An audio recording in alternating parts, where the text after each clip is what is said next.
Leading up to the 2024 election, we consistently saw Donald Trump bragging about the fact that if he was in the White House, this war between Ukraine and Russia would never have happened. We also seen him run on, if he was elected, he would end the war within 24 hours.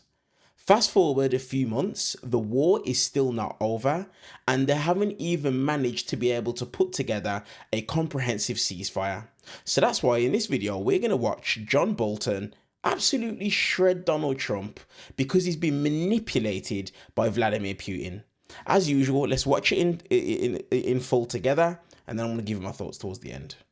John Bolton is with us. A very good morning to you, Ambassador. Thanks so much for joining us. Good morning. Glad to be with you. Great to see you here in person in particular. So was this a significant change in tone from the president overnight to be as overtly critical of the Russian president as he has been, I guess, in past of the Ukrainian president? Well, it's a blip, certainly. I've seen reports that attribute it to the fact that earlier that day he had played golf with Finland's President Stubbs, who had given him a report from the European perspective of how the negotiations were going. But after the clip you just played, Trump, speaking to another media outlet, said he really believes Putin wants peace.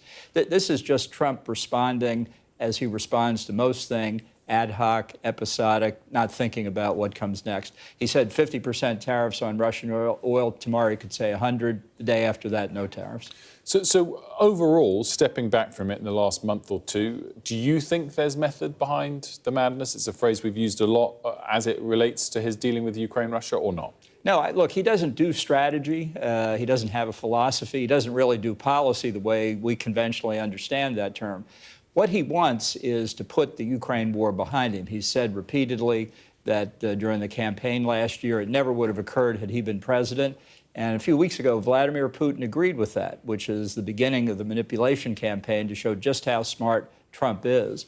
And he wants it behind him so he can do other things like raise tariffs and cause economic disruption. I mean, you know better than most that in order to get to a peace deal, there's going to have to be something that President Putin can frame as a win for himself domestically.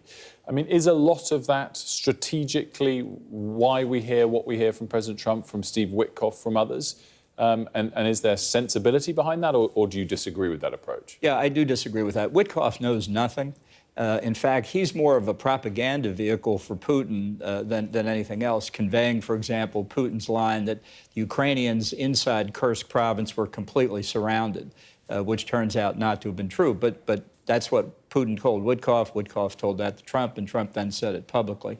I think Putin has already received enormous concessions from Trump, conceding that the U.S. is not pushing for full restoration of Ukrainian sovereignty and territorial integrity, no NATO membership, no NATO security guarantees, in effect, no U.S. security guarantees. What Putin has to be careful of is not pushing Trump too far that he jeopardizes those concessions. But I think Putin believes he can get more concessions, particularly regarding NATO itself.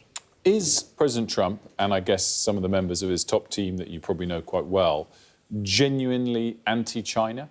And if so, is there an emboldening of China that goes on whilst essentially, as you say, kind of softening the position on Russia? Or are they two completely distinct issues?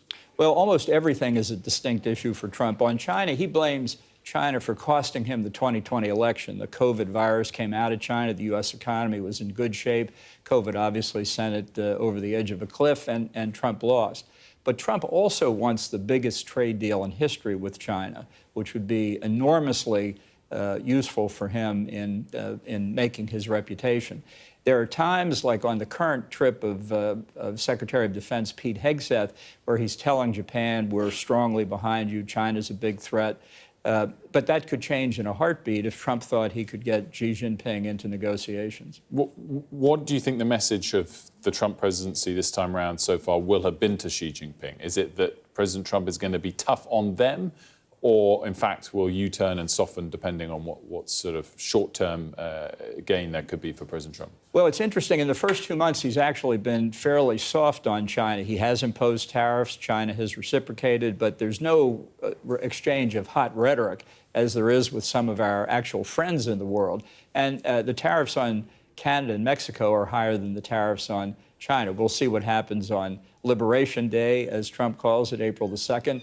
But I think the prospect is pretty depressing in the sense that we could be in a global trade war fairly quickly. What is your kind of assessment of how resolute the president is this term compared to the one where you were working so closely with him? I mean, just looking at the markets, the Nikkei is down 4% this morning. European markets are down 1%. US markets are down some 20% from their highs. And he's seemingly going ahead with tariffs still. Is that a different, more resolute President Trump than the first term, or do you think it's similar?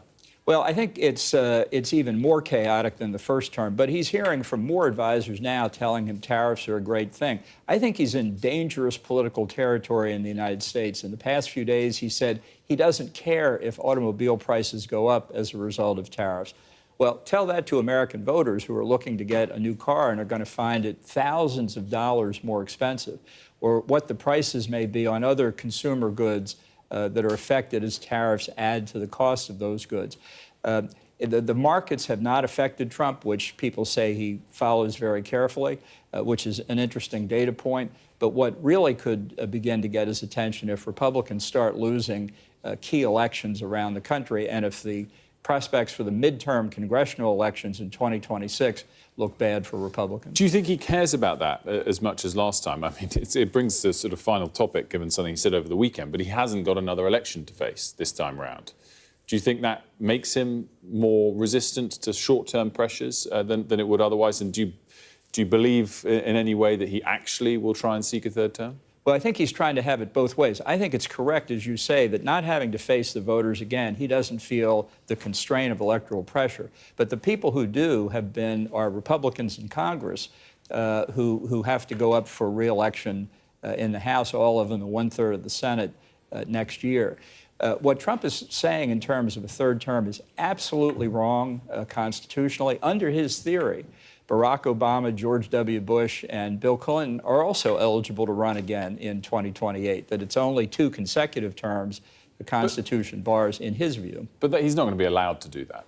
Well, I think it would be a disaster for the country to have to go through it, but I think enough states would bar him from getting on the ballot. He couldn't constitutionally win, and ultimately the case would get to the Supreme Court. The question is how quickly. Crazy that we're even talking about it. So this is really good from John Bolton, and just saying it exactly how it is. Now, a lot more people need to come out and speak about this, especially a lot of the mainstream media that I'm seeing in the United States.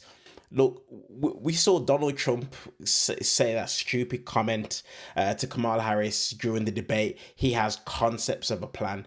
The fact is, when it comes to Russia, Ukraine, Donald Trump doesn't have a plan. That's a fact. And that's the reason as to why, like John Bolton says, Vladimir Putin is manipulating Donald Trump into believing that he holds the cards. Kamala Harris spoke about this. She spoke about this. You've got to say a few things. You've got to make him feel good about himself. And then as a result of that, he will believe he's in charge, but he's been manipulated. Now, look, let's go over some of the things that it is that Donald Trump ran on when it came to the Russia-Ukraine situation. First things first, ending the war in 24 hours. Trump consistently said that he could end the Russia-Ukraine conflict within a day of taking office. Fast forward 2 months later, guess what? No progress has been made. And now he's talking about within 6 months we'll be able to see something happening. We'll be able to see something progressing. Absolutely no progress whatsoever when it comes to the Russia-Ukraine situation. And if anything, he's putting Ukraine in more of a bad situation. Now, we also saw him speak about he'll basically bring both parties to the negotiation table on day one to be able to end the war. Now, look, there has been talks that have taken place. We've seen, I think some talks took place within Saudi Arabia. But the reality is we've seen that these talks have taken place really without Zelensky coming to the table as well. So separately, rather than unified effort, we're seeing talks take place. But we need it should be happening where they're sitting down together to come together with a common goal to be able to fix the situation. But we've seen that it hasn't been able to happen. Trump spoke a lot of times about securing a ceasefire between Ukraine and Russia immediately. Now, like we said, talks have gone on, but there's been no progress. There hasn't been no progress in terms of a comprehensive ceasefire as of right now. And what it is that Trump is doing is, to be able to try and get the ceasefire over the line, is trying to back Ukraine into a corner and try to take control of some of the rare minerals that it is that they've got for their country. We are literally seeing that this guy has no plan whatsoever. He's just got concepts of a plan. But unfortunately, concepts of a plan aren't good enough. And like John Bolton said in this video, Donald Trump is not fit to be the president of the United States. He's not. He doesn't have a clue. He doesn't know what he's doing. He's ruining the country, as we can see right now. And he's literally tearing apart all of the friendships and the allies that it is that the United States has had for years. Really, really crazy stuff. Let me know what you guys think about this John Bolton section that you've seen in the video today. Let me know your thoughts in the comment section below the video. While you're down there, hit the thumbs up purely for the YouTube algorithm. And if you're brand new to the channel and you're interested in my take on American politics, hit that subscribe button. I'd love to have you as part of the family. Turn on the bell notification so you get notified every single time we upload a brand new video. With that one, I'll see you guys in the next video.